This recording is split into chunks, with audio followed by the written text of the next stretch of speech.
everybody. How we doing? All right, good. How are you? I'm great. Tired? I'm great. Even better with a dub. Jonathan, what was it like to watch that last drive and to watch Carson kind of take all the beating he took and still come through for you guys? Man, it was everything. I know that was a big point of emphasis. Obviously, red zone is a big thing. We know it's going to come down to a grimy game.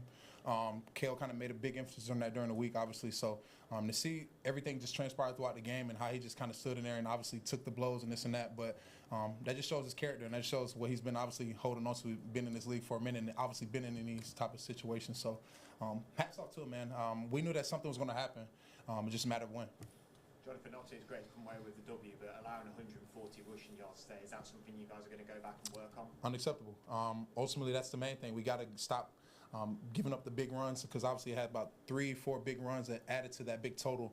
But I think ultimately, in the midst of all of that, we have to still kind of stay in the moment and not let that be it, because obviously we had a big stop that kind of shut it down and obviously get the ball back to our offense. But it's a matter of just getting off blocks, communication, focusing on the technique, understanding how guys are going to run things on us. Obviously, this is the same runs every week that kind of goes, it's kind of like our kryptonite in this defense, but I don't like kryptonite. We're going to figure it out somehow and just make plays and do a little bit more to get a guy on the ground.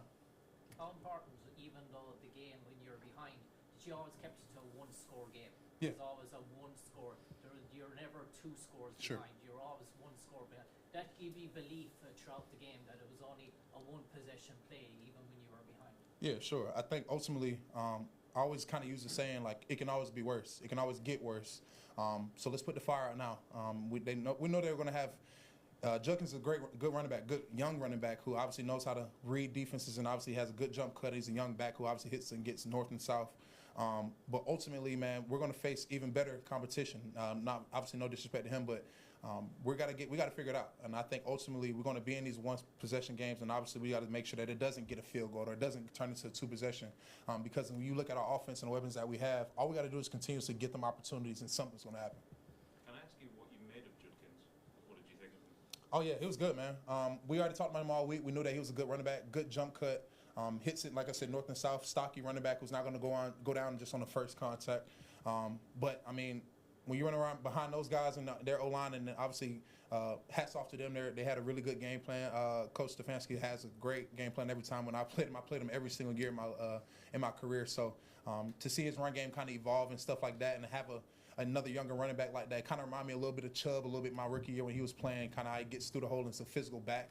So, man, I'm just excited to see them, obviously, see him build. I mean, obviously, I didn't want to see him build against us, but he's a good back, man, really good back. How do you feel with Harrison Smith playing more snaps week from week for that communication and that problem that has been having in defense? One more time? Harrison Smith has been playing more snaps yeah. week.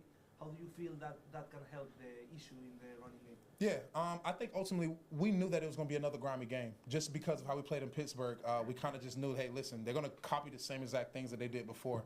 When it comes down to, like you kind of mentioned, the communication aspect is really just where, sometimes we can kind of have a little bit of a lapse. I mean, we run a lot of things on the defense to where we're always trying to, check into certain things. So communication is always going to be huge. So that way, no matter what environment we play in, we just got to make sure we're on the same page, and that'll obviously limit those big plays. Jonathan, that's 2 weeks overseas now, 2 games in 10 days. How would you describe the overall experience, and how excited are you to get home? Yeah, it was taxing. I think ultimately we've been out here for 10 days. I've been away from my daughter for about 10 days, so but she ain't forgot who I was. She keep blowing me up every second. But man, it's a tax. But ultimately, this is what we signed up for. We're the first team to do it. We could sit here and make a bunch of excuses. Man, we're just exhausted. We are tired, but at the end of the day, everybody's tired. So we understand that this is the expectation. No matter what happens, we got to start going to put out a good product. But the hospitality has been great. I feel like the staff has been really good. They had a good plan for us to make sure that our bodies were really good, and we got our sleep schedule adjusted. But man, I can't say enough, man. I definitely was tired, but obviously the crowd here, the environment here, man, it made up for it a lot, man. Because to bring the game over here, man, obviously it's our second year. I'm 2-0 over here, so I hopefully look forward to be 3-0 if we ever come back out here. Just on that, would you, in the future, if you're going to do back-to-back games, I suppose if you're going to come over twice in the season, would you prefer it back-to-back, so you've just got it out of the way and then you can just move back? Yeah, I'll be the first to say I would not like to do back-to-back, but it's not in my control. But ultimately, man, somebody had to do it. I mean, it was us. But at the end of the day, we made the best of it. We could sit here, like I say, Kale's always making a point of it all week of you're going to want an excuse, you're going to find it. I mean, you go looking for it, you're going to find one. So we didn't let that affect us. Obviously, we took an L in Dublin, came back down here and was like, listen, we got to get back right going into this bye week. And then it always feels better when you get a dub going into that bye week. 2 sacks, but also it looks like only 1 pass completed over 20 yards by Dylan Gabriel, 1 other pass completed over 15 yards. A lot of that's probably because of what was happening up front. Sure. How did you kind of design your pass first game plan, kind of knowing what you were up against? Yeah, I feel like they were going to use him kind of the same way teams were using us, beating us before, with A-Rod, obviously last week, and who we played the week before, I can't remember. But that's just kind of been the MO, is getting the ball out, just making sure that they don't take a sack. Somehow these quarterbacks don't want to go down whenever I wrap them up, but they want to just either dirt the ball and get out of there. But that's the game plan. You don't want to take any negative plays against us because obviously that just plays right in our hand. But we just got to make sure that, whenever we don't have the lead, that we still instill, uphold the standard of stopping the run, making sure that we don't need to be calling exotic stuff every single time. We can just play straight up and make these plays so that way they don't have to, become, what they want to see on film. We've put out doing everything on film. Sometimes we just want to play straight up. And I think we get a little bit better in that. That'll just help us only in the back end. Jonathan, what do you think this flight's going to be like? I'm going to be counting sheep. So listen, I hope to sleep and by the time I wake up we're there, but it's going to be good, man. It could be a lot worse, obviously, if we took that L, but we're going to definitely enjoy this one. Obviously, build some camaraderie on the team, on the plane there. Obviously, we're always talking trash, and it's always a great time, but everybody's definitely looking forward to getting back home.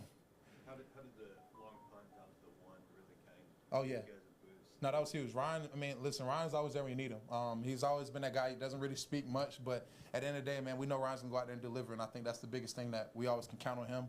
It's huge, just flip the field, and I think it was good for us to obviously keep him down there and obviously flip the field so that way the offense had a short field and led us to obviously get it up.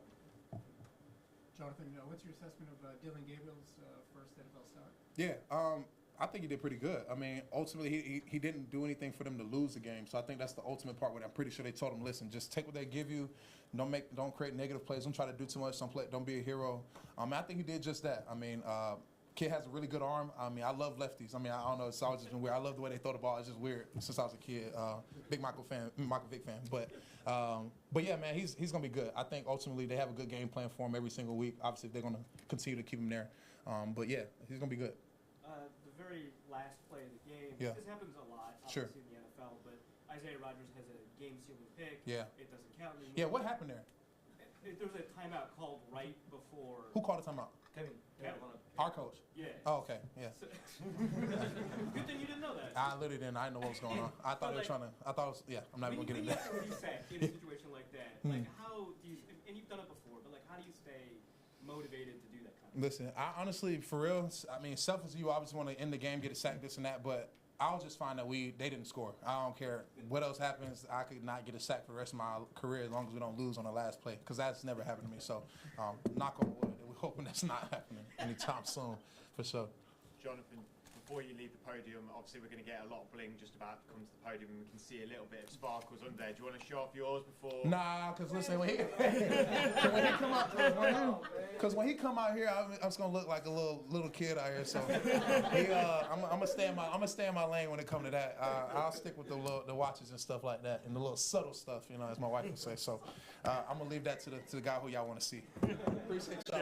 Appreciate it.